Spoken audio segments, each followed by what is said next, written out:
Introdução. O propósito desta gravação é comentar e condensar um dos livros mais assombrosos jamais escritos. Pense e Fique Rico, de autoria de Napoleon Hill, que tem exercido influência na vida, realizações e fortunas de mais pessoas do que qualquer outro livro jamais publicado.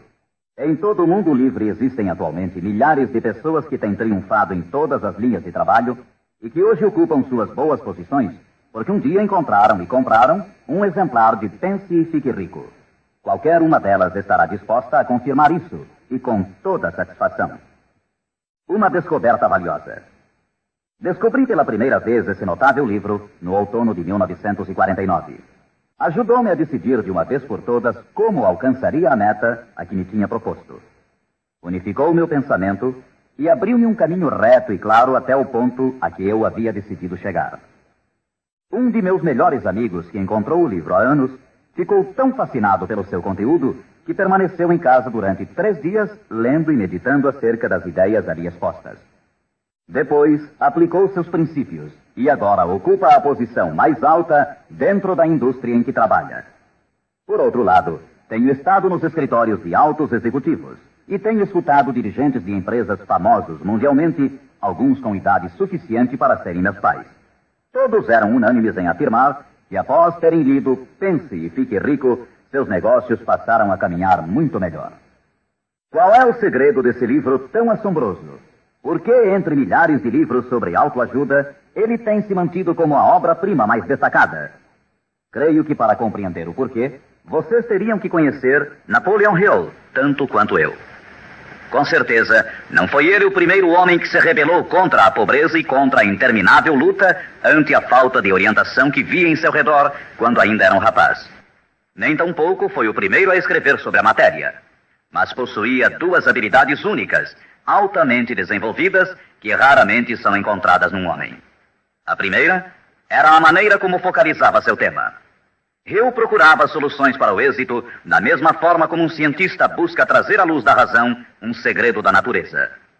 Tratava de descobrir as formas do sucesso de igual maneira como Thomas Edison investigava os processos para chegar à luz elétrica, sem descanso, implacavelmente, até que a verdade, que sempre esteve ali, lhe foi revelada. Sua segunda virtude importante era a habilidade ou destreza para escrever sobre suas deduções, de tal forma que eram compreendidas intelectualmente num instante. Mas talvez o mais importante para este assunto em especial é que eram compreendidas também emocionalmente. O poder de modificar vidas. Quando alguém lê a última página de Pense e Fique Rico, já é um homem diferente. Um homem que se coloca de pé ao terminar a leitura e já começa a demonstrar as modificações que sofreu. Para ele, desapareceram as situações angustiosas, cheias de frustração e autoimpostas. Para ele, o caminho está livre. É um homem agora possuidor de uma singular capacidade de converter os sonhos em realidade, as ideias em fatos. O destino, a fatalidade, os maus efeitos das circunstâncias exteriores não mais o afetam. De passageiro do barco da vida, passou a capitão, traçando rumos e decidindo vidas. Para entender esse livro, temos inicialmente de compreender a realidade, o princípio ou filosofia que se estende como estrutura básica da obra. A menos que, seja o que for que você construa, esteja baseado na verdade, acabará com a estrutura caída e espalhada ao seu redor, como a armadura dos antigos guerreiros de Homero. O que não é baseado na verdade não pode sustentar-se. Não pode suportar a prova do tempo. A razão pela qual Pense e Fique Rico tem resistido à prova do tempo é porque repousa sobre uma base ampla e sólida, da qual se origina todo o sucesso do homem. O fato puro e imutável de que tudo começa com uma ideia. Um estado da mente. É uma filosofia baseada no fato de que a riqueza de qualquer classe começa com o que o autor chama de estado da mente. Pode-se começar sem nada mais que pensamentos, ideias, planos organizados ou algo semelhante. Os pensamentos são fatos. Fatos incrivelmente poderosos quando se agregam a propósitos, persistência e um desejo ardente de transformá-los em objetos materiais ou riqueza, considerando como tal aquilo que você pode desejar. Os sábios têm dito desde há muitos séculos, e há pouco Charles S. Rami escreveu: a verdade é que a mente humana é um organismo tão real como qualquer músculo do corpo, mas muito maior em força e potencial. E assim como a fibra muscular pode reforçar-se para conseguir conquistas incríveis. Assim, pois, esta é a verdade na qual se baseia Pense e Fique Rico. Se você sabe o que quer, e se o quer com força suficiente para alcançar o tipo de persistência que não se pode conter, com toda certeza você conseguirá o seu ideal. Controlando sua mente, você controlará seu destino aqui na Terra. 2 passos para o sucesso. Tendo em vista os princípios acima, falaremos adiante sobre os famosos 13 passos rumo à riqueza, tal como Napoleon Hill menciona em sua obra, lembrando sempre que riqueza é qualquer coisa que você possa desejar. Entretanto, antes peço permissão para fazer 2 indicações importantes. A primeira é que é necessário ter-se em mãos um caderno de anotações, todas as vezes em que se ouvir esta gravação, a fim de anotar os pontos mais importantes. A segunda é que esta gravação foi idealizada para seu uso pessoal, acompanhando sua própria e estimulante jornada. Usar esta gravação para um grupo resultará apenas em auxílio temporário. Assegure-se de ter seu próprio exemplar, a fim de ouvir estas orientações, vez por outra, nos momentos especiais em que se sentir fora de rota. E agora, os 13 famosos princípios de Napoleon Hill. Primeiro princípio: desejo. Ponto de partida para todo sucesso. Primeiro passo para a riqueza. É aqui, precisamente aqui, que frequentemente tropeçamos num obstáculo. Algumas pessoas dirão: sei o que quero, mas como consegui-lo? Mais tarde, entraremos na questão da dúvida, mas de uma vez por todas esclareçamos se é possível ou não alcançar-se o que se deseja com toda a alma. Creio que Emerson expressou-se muito bem quando escreveu: nada existe pelo capricho da natureza. O fato de existir um desejo indica que os meios para realizá-lo existem na mesma criatura que o sente. Em outras palavras, não poderíamos ter um desejo sem que sua satisfação não fosse possível. Cada um de nós tem uma espécie de guia em seu interior, e nossos desejos se modificam segundo nossa capacidade e inclinação. Não importa o que você deseja, se o quer com toda a sua alma. Você o conseguirá, pois é inevitável. O desejo é uma obrigação. Em Pense e Fique Rico, Hill cita um exemplo após outro de que seu desejo ardente nada mais é do que uma espécie de retrato fiel do que você chegará a ser um dia. Portanto, determine agora mesmo e com firmeza o que você mais deseja, porque senão, como disse Helvécio, destruindo o desejo, destrói-se a mente. Todo homem sem paixões não tem em seu interior nem princípio de ação, nem motivo para agir. Uma boa forma de saber se em realidade você tem ou não um desejo ardente é examinar a maneira como procura alcançá-lo. Se você vai atrás daquilo que crê desejar como se estivesse ensaiando, com timidez, com intenção de ir só se for seguro, não tem absolutamente um desejo ardente. Nunca chegará à segunda base se ainda mantém um pé na primeira. Entretanto, se está disposto a queimar etapas atrás de si, dizendo de uma vez para sempre: isto é o que desejo e o farei de qualquer maneira. Segundo, determine com exatidão o que se propõe a dar em troca do dinheiro que deseja. Não é possível obter-se algo a troco de nada. Terceiro, estabeleça a data concreta em que terá todo o dinheiro que deseja. Quarto, idealize um plano definido para levar a cabo o seu desejo e dê início imediatamente. Quinto, coloque todas essas ideias no papel. A quantidade de dinheiro que deseja, o que dará em troca, a data exata e descreva claramente o plano idealizado. Sexto, leia sua manifestação escrita em voz alta pelo menos 2 vezes ao dia. Uma vez, imediatamente antes de deitar-se à noite, e outra ao levantar-se pela manhã. Enquanto lê, sinta-se, veja-se e creia-se como se já tivesse o dinheiro, ou seja, qual for o seu objetivo. É importante que você siga estas instruções ao pé da letra. Ouça diversas vezes esta parte da gravação até que a conheça muito bem, pois o desejo é o mais importante dos 13 princípios. Este capítulo do livro termina com as seguintes palavras: através de algum estranho e poderoso princípio de química mental, ainda desconhecido, O impulso do desejo é envolvido por algo que não reconhece palavras tais como impossível e não aceita o fracasso como realidade. Segundo princípio, fé. A fé é imprescindível para o sucesso. Você jamais teria pensado em seu desejo principal se a fé não estivesse presente dentro de sua mente. Às vezes, você poderá encontrar dificuldades em ter fé em si próprio, mas tenha a certeza de que encontrará muita fé nesses princípios. Use-os, portanto. Vejamos o que Napoleon Hill diz sobre a fé. A fé é um estado de espírito que pode ser induzido ou criado por meio de afirmações ou instruções repetidas à mente subconsciente através do princípio da autossugestão. Isto significa nem mais nem menos que uma sugestão pode ser implantada por você mesmo, conscientemente, assim como uma autobiografia é uma história escrita por uma pessoa sobre si mesma.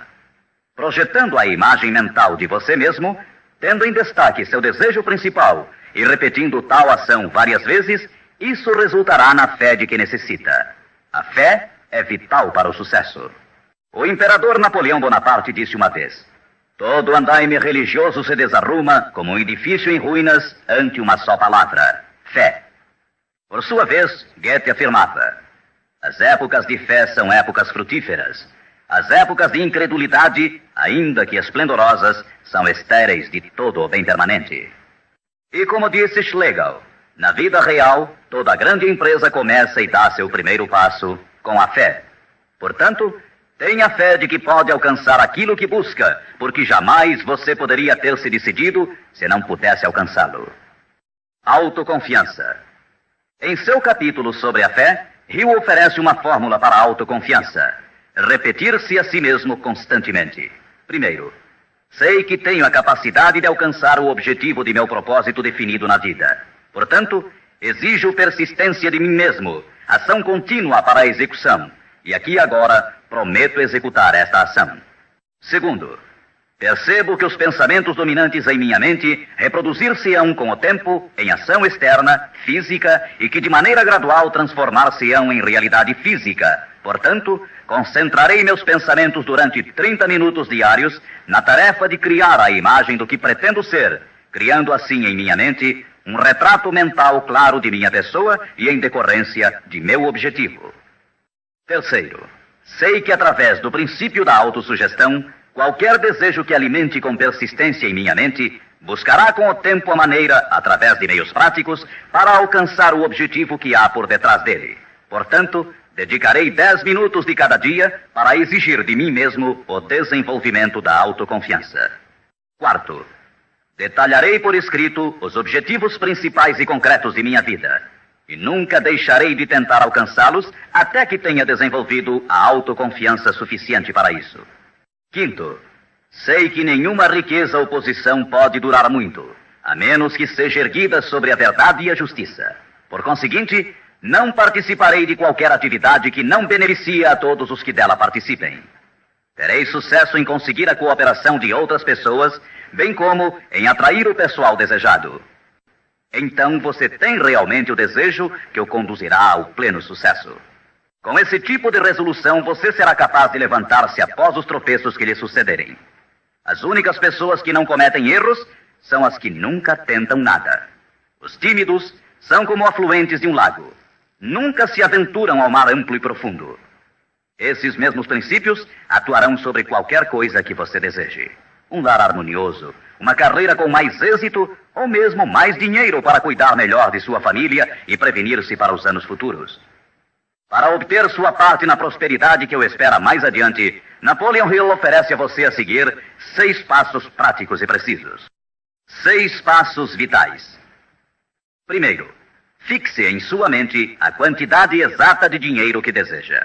Não é suficiente dizer, desejo muito dinheiro. Seja preciso com relação à quantidade. Existe uma razão psicológica quanto a essa precisão e que será abordada posteriormente. Induzirei outros a servir-me através da minha boa disposição em servir aos demais. Eliminarei o ódio, a inveja, os ciúmes e o egoísmo, oferecendo amor a toda a humanidade, pois sei que uma atitude negativa nunca me trará o sucesso. Farei com que os demais creiam em mim, pois creio neles e em mim mesmo. Terceiro princípio: Autossugestão.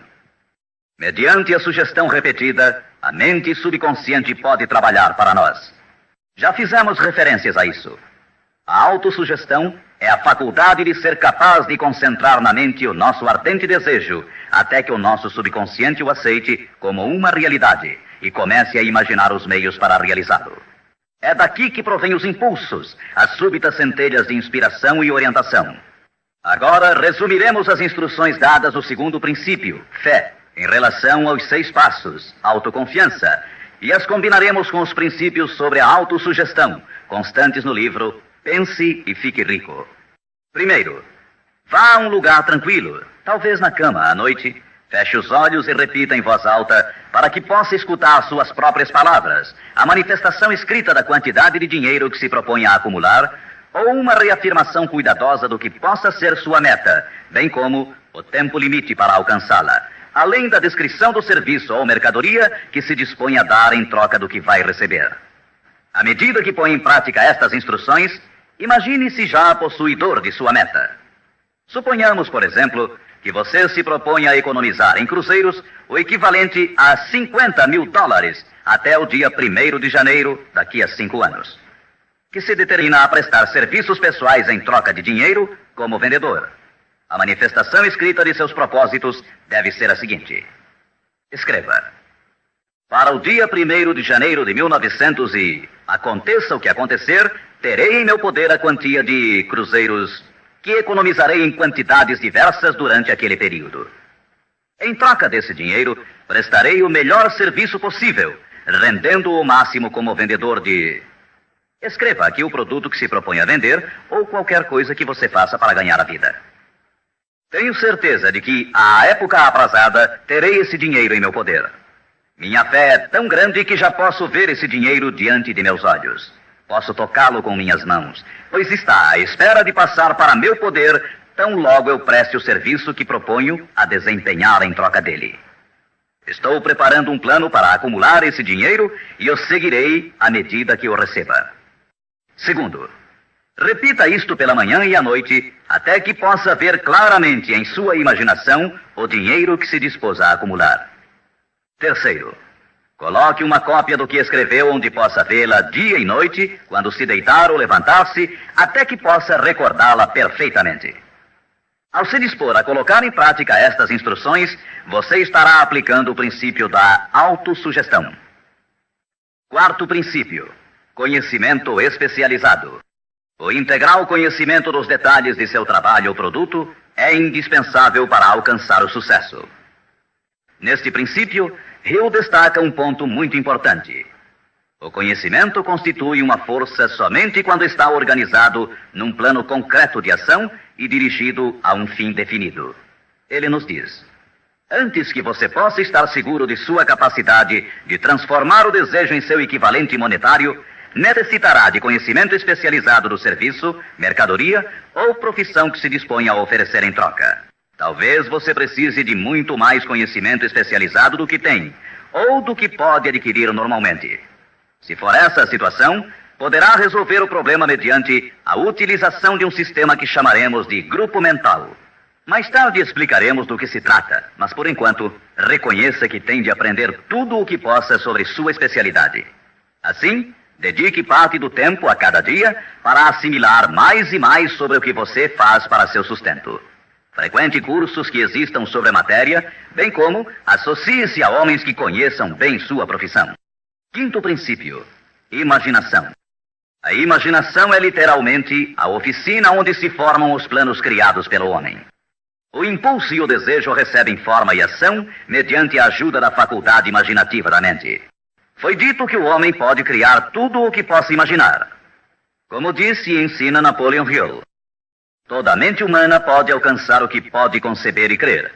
A única limitação do homem dentro do razoável reside no desenvolvimento e emprego de sua imaginação e da subsequente motivação para a ação.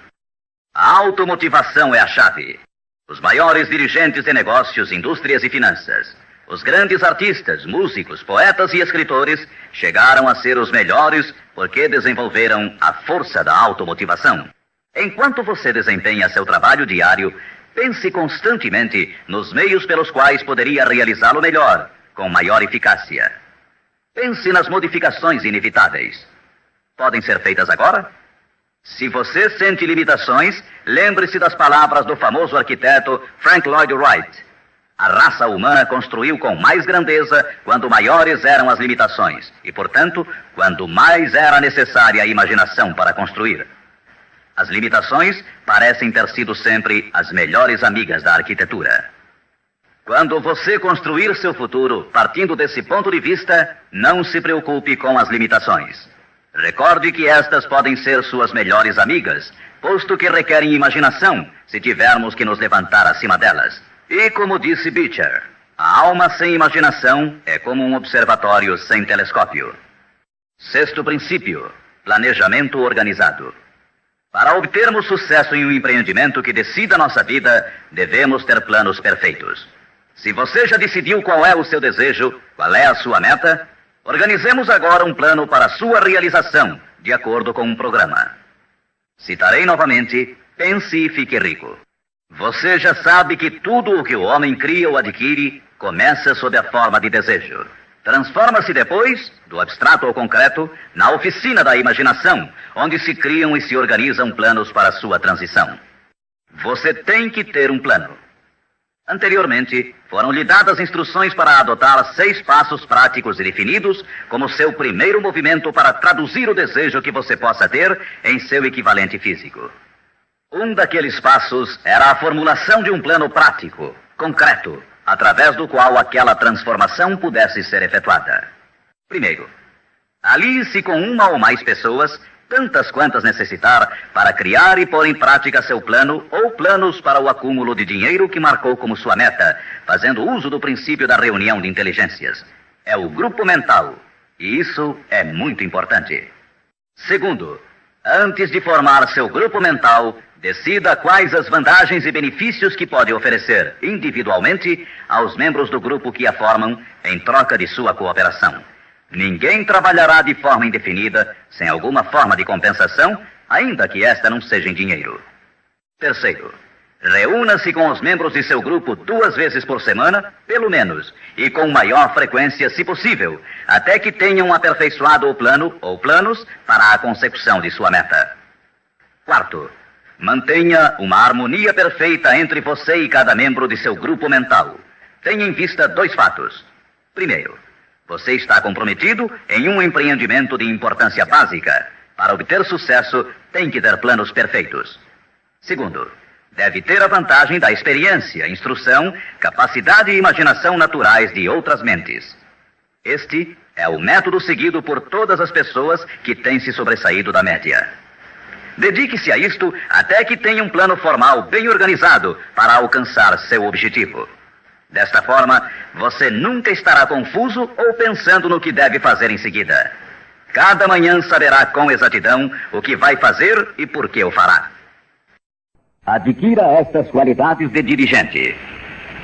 É neste capítulo de Pense e Fique Rico que Hill nos fala das características que deve ter o homem que dirige.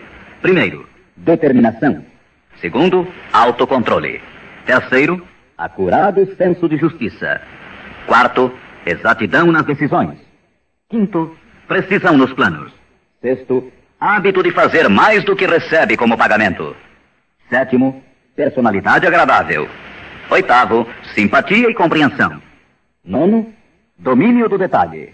Décimo, boa disposição para assumir toda a responsabilidade. 11º, sentido de cooperação. O capítulo sobre planejamento organizado é um dos mais importantes do livro. Basta dizer que um homem sem plano é como um barco sem rumo. Não tem para onde ir e sofrerá um desastre quase inevitavelmente. 7º princípio, decisão. A demora, o oposto da decisão, é um inimigo que todo homem tem que vencer. A análise minuciosa de mais de 25 mil homens e mulheres que experimentaram fracassos revelou que a falta de decisão estava na cabeça da lista das 30 causas principais do fracasso. A análise de várias centenas de pessoas que haviam acumulado fortunas superiores a $1 milhão demonstrou o fato de que cada um deles tinha o hábito de tomar decisões com rapidez e lentamente modificá-las à medida que houvesse necessidade de uma alteração. As pessoas que fracassaram em acumular dinheiro, sem exceção, quase sempre tinham o hábito de tomar decisões com lentidão e depois modificavam-nas com rapidez e frequência. Ter um objetivo concreto torna mais fácil a tarefa de tomar decisões rápidas. Entre os inúmeros exemplos citados por Hill, um dos mais conhecidos é o caso de Henry Ford. Uma das qualidades mais destacadas daquele industrial era seu hábito de tomar decisões concretas com rapidez e depois modificá-las com calma. Esse modo de ser era tão pronunciado em Ford que lhe deu reputação de obstinado. Foi essa aptidão que o impulsionou a continuar fabricando o seu famoso modelo T, o automóvel mais feio do mundo, mas naquele tempo o mais prático, apesar de todos os seus assessores e alguns dos compradores insistirem para que ele o modificasse. Talvez Ford tenha demorado muito em fazer as alterações, mas o resto da história é que sua firmeza de decisão produziu-lhe uma enorme fortuna, sem que fosse necessário modificar o modelo, e seguramente a companhia hoje não está pior por isso. Quando você tiver uma ideia, apegue-se a ela. As pessoas que fracassam, em sua maioria, geralmente se influenciam com facilidade pela opinião dos demais, deixando-se inclinar sem dificuldades. Permitem que os jornais e falatórios dos vizinhos pensem por elas, mesmo sabendo que as opiniões são as mercadorias mais baratas da terra. Siga seu próprio conselho ao colocar em prática os princípios aqui descritos, tomando suas próprias decisões e seguindo-as. Não faça confidências a ninguém, exceto aos membros do seu grupo mental, e tenha muito cuidado na seleção desse grupo, escolhendo somente aqueles que simpatizem e harmonizem totalmente com seus propósitos. Os amigos íntimos e familiares, ainda que isto não signifique que o façam constantemente, atrapalham com suas opiniões, e às vezes por causa do ridículo.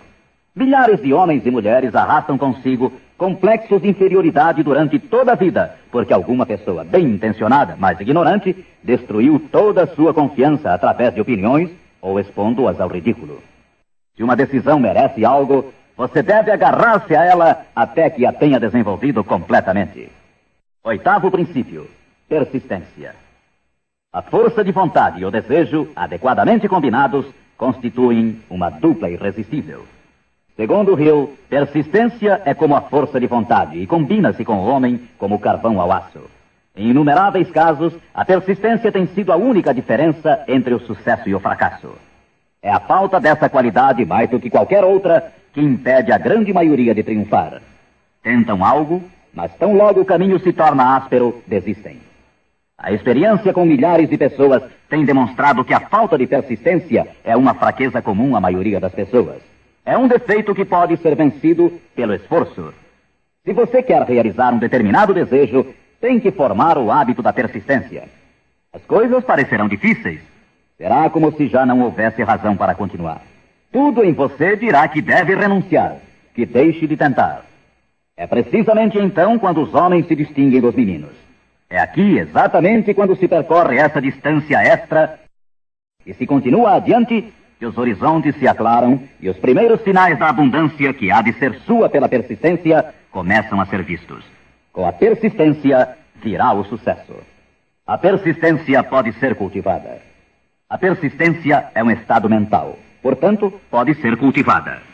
Como todos os estados da mente, a persistência se baseia em causas definidas, e entre elas encontramos as seguintes. Primeira, unidade de propósito, saber o que se quer. Segunda, desejo. Terceira, confiança em si mesmo. Quarta, unidade de planos. Quinta, conhecimento preciso, saber que seu plano é firme. Sexta, cooperação. A simpatia, a compreensão e a cooperação harmoniosa dos demais tende a desenvolver a persistência. Sétima, força de vontade. Oitava, hábito. A persistência é resultado direto do hábito. Nono princípio: usar a força de seu grupo mental. Duas mentes que se unem nunca deixam de criar uma terceira força, invisível, intangível, que pode ser comparada a uma terceira mente. É neste capítulo que Hill descreve a importância de formar-se um grupo de pessoas que simpatizem com o seu desejo. Esse grupo mental pode ser integrado de 2 ou mais indivíduos que eventualmente possam ter planos semelhantes. Com a decorrência das reuniões, você perceberá muitas vezes, ao estar discutindo algo com outra pessoa, que de repente surgem-lhe boas ideias, que são resultado dessa associação. ideias que nunca apareceriam sem ela. O mesmo sucede com a outra pessoa. Estimule seu pensamento. Grande quantidade de boas ideias tem brotado de mentes individuais como resultado de participação em grupo. Associar-se a pessoas para formar o grupo mental não deve ser confundido com o fato de deixar que outros pensem por você, mas é estimular seu próprio pensamento através da associação com outras mentes. Ninguém sabe tudo.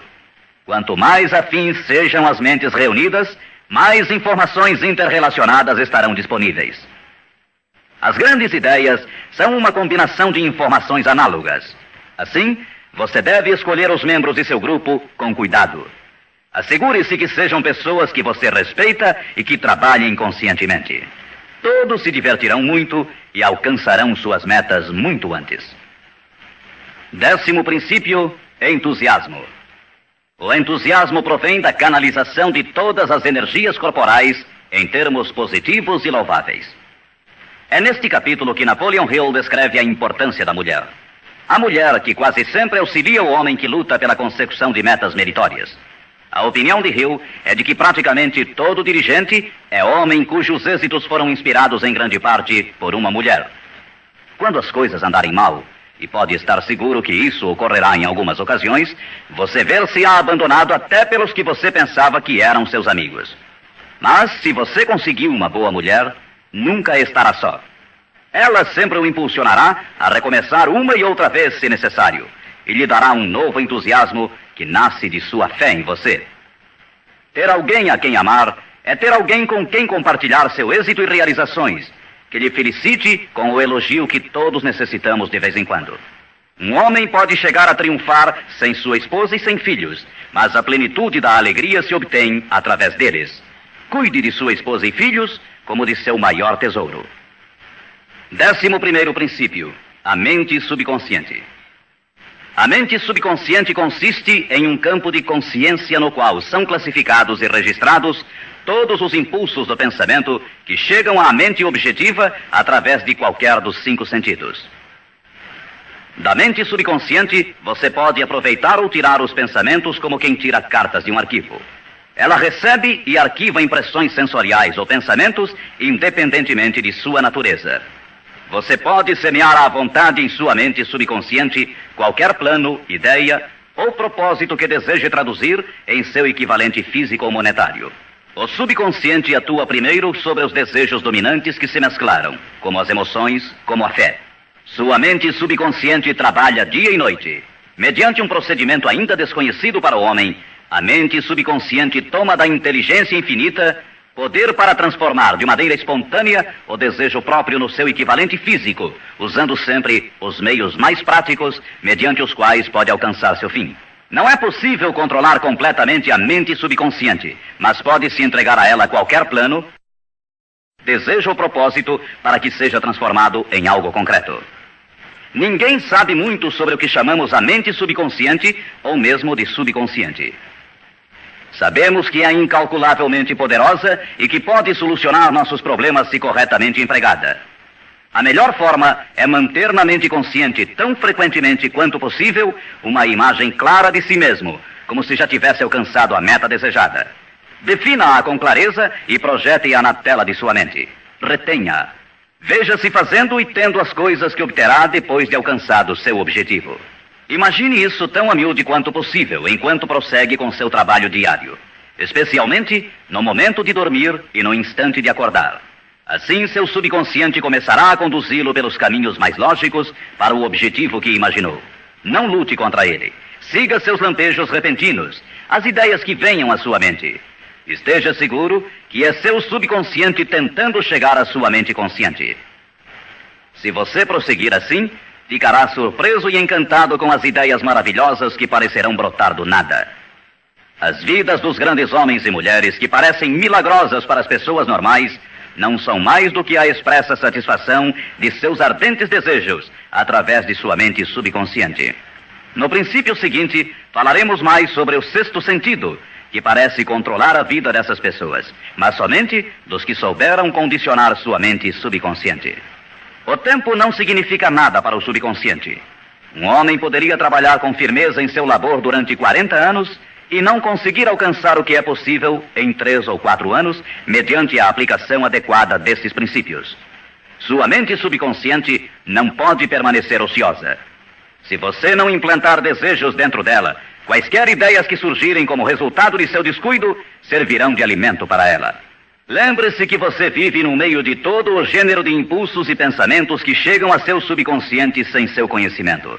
Alguns desses impulsos são negativos e outros positivos. Você deve evitar os impulsos negativos e ajudar a influenciar de maneira espontânea sua mente subconsciente mediante impulsos positivos de desejo. Quando conseguir isso, terá a chave que abrirá a porta para o subconsciente. Bulwer escreveu: o homem que triunfa sobre seus semelhantes é aquele que muito breve na vida discerne com clareza seu objetivo e caminha para ele com todas as suas forças. Inclusive, o próprio gênio não é mais do que a observação minuciosa reforçada pela consistência do propósito. Todo homem que observa atentamente e atua com firmeza converte-se inconscientemente em gênio. Há que se notar que foi dito inconscientemente. Saiba o que quer. Decida de uma vez por todas o que haverá de ser seu. Mantenha-se firme em seu rumo, impulsionado pela fé, e seu subconsciente fará o resto. 12º princípio: o cérebro. O cérebro possui a força mais maravilhosa, milagrosa, de maior potência que o mundo já conheceu. Se você tivesse acesso a toda a riqueza do mundo e pegasse apenas uma moeda, estaria fazendo mais ou menos o que muito provavelmente tem feito ao usar seu cérebro. Nada é mais lastimável no mundo do que a incompreensão da maioria das pessoas com relação ao potencial de seu cérebro e das mentes consciente e inconsciente, às quais está acoplado. Sua própria central elétrica. O número de linhas que ligam entre si as células cerebrais é igual ao algarismo 1, seguido por 15 milhões de zeros. Calcula-se que existem de 10 a 14 bilhões de células no córtex cerebral humano normal. É inconcebível, pois, que esta intrincada maquinaria deva existir com o único propósito de manter as funções físicas inerentes ao desenvolvimento e manutenção do corpo físico. O cérebro é o mecanismo que nos deu o avião supersônico, os satélites artificiais, os foguetes que adentram no espaço exterior, as artes, as ciências, etc. Tudo o que hoje sabemos, usamos e usaremos no futuro, tem saído desta pequena massa cinzenta que todos nós temos. Pode você duvidar, ainda que por um momento, de que pode trazer a você e aos seus o que quer que deseje aqui na Terra? É evidente que não conseguirá se admitir que sua força é como a de uma pessoa que deixa de agir, como aqueles que nem sequer pensaram nisso alguma vez. Deixe para o cérebro o trabalho que você decidiu realizar e veja como ele o executa. 13º princípio: o sexto sentido. O sexto sentido é o equipamento receptor através do qual chegam à mente ideias, planos e pensamentos que às vezes recebem o nome de lampejos repentinos ou inspirações.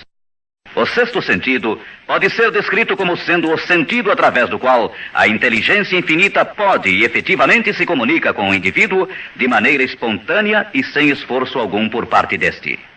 Eis aqui a base desta filosofia. Só pode ser assimilada, compreendida e aplicada depois de dominados os primeiros 12 princípios.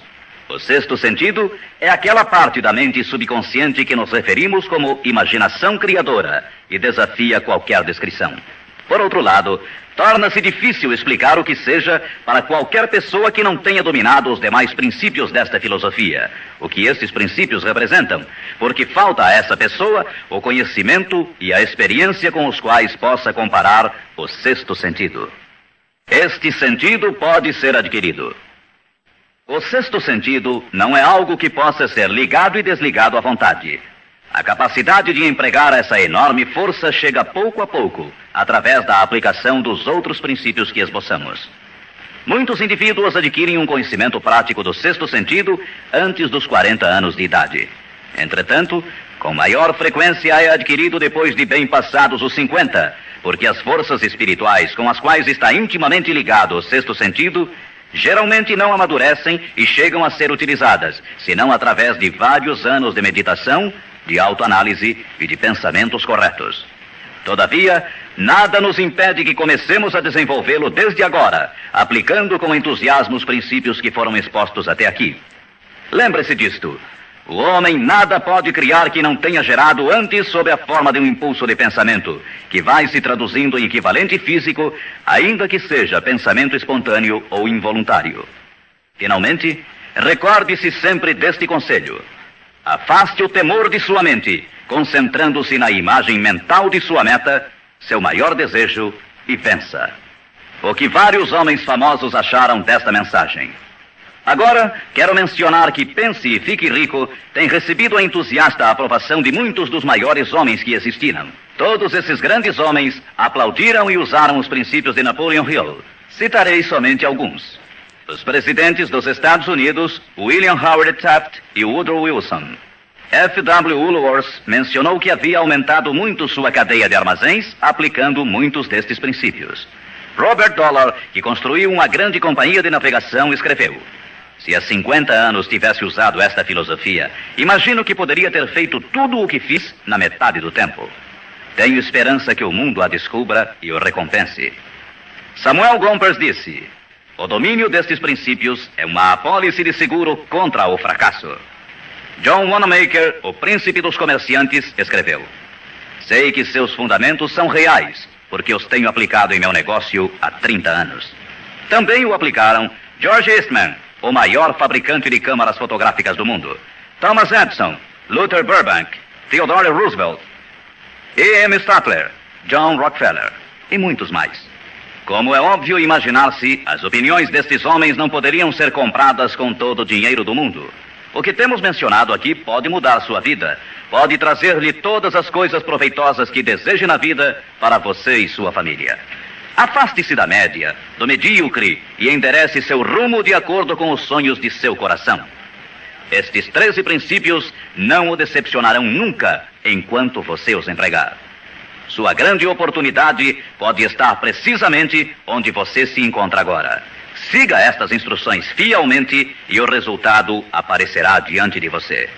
A última recomendação de Napoleon Hill: não procure a oportunidade longe, mas sim a reconheça e aproveite-a onde você se encontra.